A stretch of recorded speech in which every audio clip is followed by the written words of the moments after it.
વાત રાજકોટની મહાનગરપાલિકાની ઘોર બેદરકારીનો પર્દાફાશ થયો છે। એપ્રિલ 2026માં પીવાના પાણીના 13 નમૂના ફેલ થઈ ચૂક્યા છે, તો સેન્ટ્રલ ઝોનમાં 9 અને આ સાથે વેસ્ટ ઝોનમાં 4 સેમ્પલ ફેલ થયા। અલગ અલગ વિસ્તારમાં લોકોને બીમાર પાડે તેવું પાણી આપવામાં આવતું હોય છે। આરએમસીના આરોગ્ય કેન્દ્ર પર દર મહિને પાણીજન્ય રોગચાળાના 1100 જેટલા કેસ નોંધાયા છે।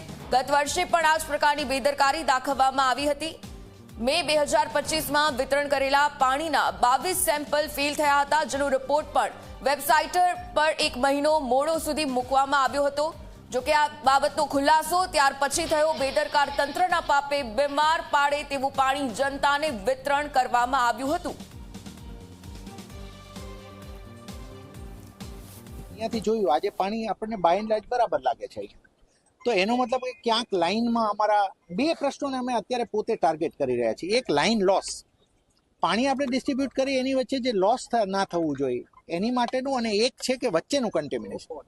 એટલા માટે આજે અમે જે ડિસ્ટ્રીબ્યુટ કરીએ જોઈએ એ પાણીમાં જો કોઈ પ્રશ્ન નથી તો પછી છેલ્લી લાઇન સુધી ક્યાં થાય છે?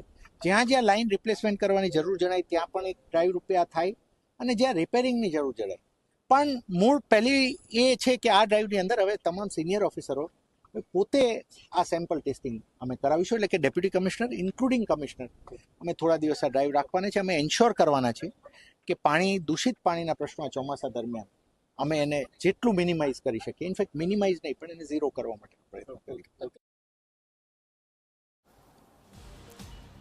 તો આ તરફ તાજેતરમાં જ આરએમસી કમિશનર તુષાર સુમેરાએ વોટર ટ્રીટમેન્ટ પ્લાન્ટથી લઈ અને ઘર સુધી થતા પાણી વિતરણની વ્યવસ્થા અને જનતાને પડતી તકલીફ વિશે પણ વાતચીત કરી હતી।